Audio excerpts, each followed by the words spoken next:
Where to begin? Yes, I really am writing this in the year 2078. While time travel is a reality here, it is not in the form that your early 21st century science fiction movies would have you believe. There are no humans getting into machines and traveling back in time. No, it's only information that we can send back. This isn't too outlandish, even for all of you out there in 2019. If you look this information up on the internet, you'll see that scientists are already working on sending basic binary information through time. By 2078, this technology had already existed for almost 10 years, but is known only by a few and is heavily controlled. It was in the initial experimental stages when everything went to hell, and I am among the few who can access it. How does it work? Well, there's no point in even trying to get into all that. Explaining it here would be like one of you trying to type out how a smartphone works to someone living in the year 1800. While experimentation has certainly occurred with the technology, no attempt has ever been made to try and actually alter the past. No one has any possible idea of what problems that could create. But given the world I'm living in right now, I've eventually come to the decision that things couldn't possibly get any worse. 2071 is when things first begin to go poorly. But in order to help you all understand, I suppose I should first give you a basic outline of what the world looked like at the time.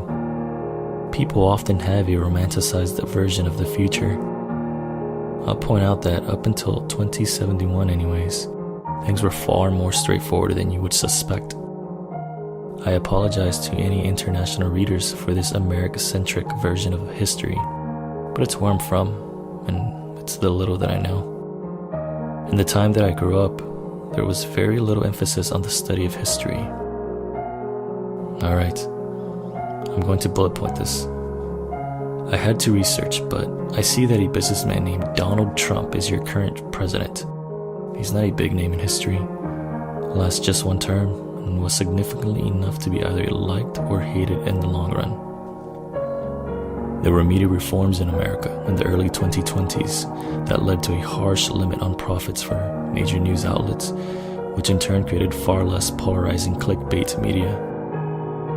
This created a more educated and open-minded populace, which in turn led to many environmental reforms. The 2040s is the first decade in a century where global temperatures and the global population started dropping. The ice caps never melted, weather patterns were never altered. In regards to geopolitics, the United States was still the world's sole power in 2071. China was still close economically to America, but far behind militarily. Russia and its vast nuclear arsenal was still hanging around. As with Europe, albeit more fragmented, Brazil and Argentina are fully developed economic powerhouses. India and Pakistan feuded in the 2030s, which escalated into nuclear war. It almost led to a global catastrophe, but its end result was a Pakistan almost wiped off the face of the earth, and India in economic ruin. I think that's enough for now. I could go on about other changes, such as how augmented reality and beyond would alter the way you look at entertainment. But that's not what this post is about. This post is a warning. If you want to know more about any of those other issues, you can ask questions in the comment section, and I'll get to many as I can. I have little else to do, as you'll see. 2071, the year things go wrong. It started with a dramatic increase in mental illness, largely from people who had previously shown no signs. No one knew at first what was going wrong, but it eventually was disclosed that they were cases of VCJD, or, in terminology you'll be more familiar with, the human form of mad cow disease. This was caused by a late 2019 outbreak of the disease. Yes, you read that date right. In cows, which gets into pretty much every major beef provider, being that the repercussions were so woefully misunderstood. A series of corporate cover-ups hid the truth from the general public, and before you knew it, approximately 30% of the beef in the world was contaminated far before recalls began. So that means that many of you out there were the first ones who contracted this disease, but it remained dormant in your bodies for over 50 years. Many of you will die during that 50-year incubation period, but you will have passed it on to your children and grandchildren. Nobody understood that this disease was lying dormant in our bodies for so long, being passed hereditarily. While there were a few sporadic and mild cases of the disease showing signs in humans in the decades that passed, it wasn't until 2071 that things took a turn. Mental illness cases were springing up by the millions. VCJD eats away at your brain, you see. The biggest effects were in the countries considered developed nations during the incubation period of late 2017, as they would have consumed the most beef.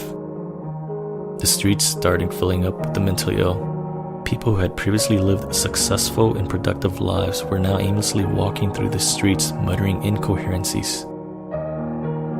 At the very beginning, there were facilities that could provide for sufferers of the disease, but within just a few months, space had worn thin. Things hit a critical mass when the percentage of infected hit around 15%. There was simply nowhere for these people to go.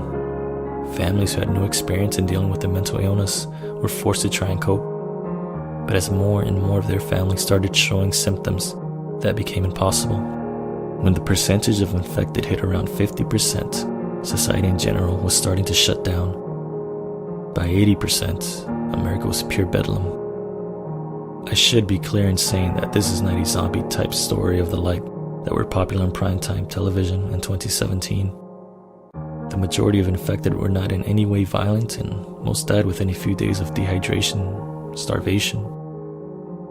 They would sit in the streets, sometimes mumbling incoherently, appearing in a state of perplexity. Some still had the sense to casually pillage the abandoned grocery stores for sustenance, while others just sat motionless until the elements took a hold of them. Either way, they wouldn't respond to you if provoked. They were in borderline vegetative state, but there were the small few who reacted far differently. I remember walking through the neighborhood and I saw a man screaming at the top of his lungs in the middle of the street. When I walked by him, we looked directly at each other. I can't quite shake how I felt when I saw the pain, confusion, and insanity in his eyes. He reached his hands and long fingernails up to his face and began ripping it apart. Blood dripped down what was left of his cheek as he licked the flesh and blood off his fingertips. He still screamed all the while. I was witnessing a man eating his own face. He was going in for round 2 when I looked away and hurried my pace. I saw another man who had somehow lost one of his arms. Had he ripped it off himself and was holding it with his other arm like a club, beating other infected with it as he walked by. When the man saw me, he screamed gibberish and limped after me for a while, holding his limb in his hand like a basketball. And the infected children, they were the most unbearable. Deep down inside, they knew something was terribly wrong and they still had the instinct to cry. They somehow found each other and huddled among one another, wailing together in madness. You have to understand that I wanted to help them, more than anything. But for a short time, there were thousands of them in the major city centers. I saw a partially infected man stumble towards a group of crying children near one of the major city bridges. He was yelling, "Shut up! Shut up!" between outbreaks of hysterical laughter and screaming. He was picking up the crying children one at a time and throwing them off the bridge. He would laugh and slap at his head with both hands as he watched the children fall. Was there still a sane part of him left that was trying to put these children out of their misery? Or was there no semblance of logic to such madness? There are so many details that I'd like to include, but this is already getting rather lengthy. The long story short is that the American government, I can't really speak for what was happening in other nations, didn't just completely buckle and collapse. It started gathering survivors and moving them into a few key cities in an attempt to reestablish order. These people were largely the descendants of those who didn't eat beef in 2017, as well as a very small percentage of people who, for whatever reason, seemed immune to the disease. After a few years, it looked as though things might even fully recover. There were approximately 20 million survivors in the United States. There were hardly any infected still alive at that time. Things were maybe going to be okay. And then the disease mutated further and became airborne.